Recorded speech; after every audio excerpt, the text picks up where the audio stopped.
বসতবাড়ির ছাদের পানি পড়া নিয়ে ভাইদের হাতে খুন হয়েছে আরেক আপন ভাই।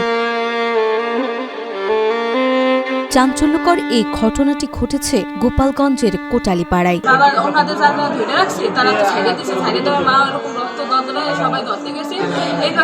ঘরের সামনে একলা পাইছে, পাই বুড়ি বুড়ি গুলো সবাই দইটা দিল, শুয়ে পড়লো, লাস্টে হয়তো পিরানটা বাঁচাইতে পারতো। পরে ওই যে যুগল ঘষেছে, যুগল ঘষা এসে বুড়িটা রদ দিয়ে যেমন বাড়ি দিল আমার বাবা, আর কথা বললেন। ওই সময় আমার বাবার পড়াটা চলে গেল।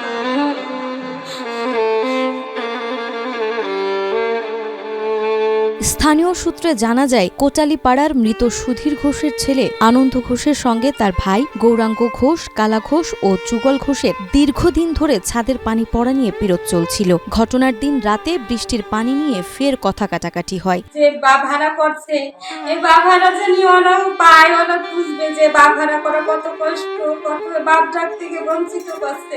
এক পর্যায়ে গৌরাঙ্গ, কালা, যুগল সহ ভাতিজা নয়ন ও সৌরভ লাঠি, কোদাল ও লোহার পাইপ দিয়ে আনন্দ ঘোষকে পিটিয়ে গুরুতর আহত করেন। পরে পরিবারের লোকজন ও এলাকাবাসী তাকে কোটালীপাড়া উপজেলা স্বাস্থ্য কেন্দ্রে নিয়ে গেলে কর্তব্যরত চিকিৎসক মৃত ঘোষণা করেন। সেই আদর থেকে আমি কিভাবে বলবো, আমি কিভাবে এখন আমি থাকবো, আমাকে বলে আমি এত বড় ঘর দিচ্ছি, আমি সবাই নিয়ে এই ঘরে বসে 4 জন আমি 4 মেম্বার আমরা নিয়ে তাদের নিয়ে থাকবো। নিহতের স্ত্রী মিতা ঘোষ অভিযোগ করে বলেন, ছাদের পানি পড়া নিয়ে দেবর ভাসুররা তাদের বাড়িতে এসে প্রথমে কোদাল দিয়ে তাকে আঘাত করে, পরে স্বামী দৌড়ে আসলে তাকেও কোদাল ও লোহার পাইপ দিয়ে আঘাত করে মেরে ফেলে। এই মেয়ের কত আশা, মেয়ের ভালোবাসা, বাবার ভালোবাসা থেকে বঞ্চিত, কত আশা মেয়েকে পড়াবে, মেয়েকে বিয়ে দিবে, মেয়ে ভালো জায়গা বিয়ে দিব, এর আশা, সেই আশা থেকে আমাদের বঞ্চিত করছে।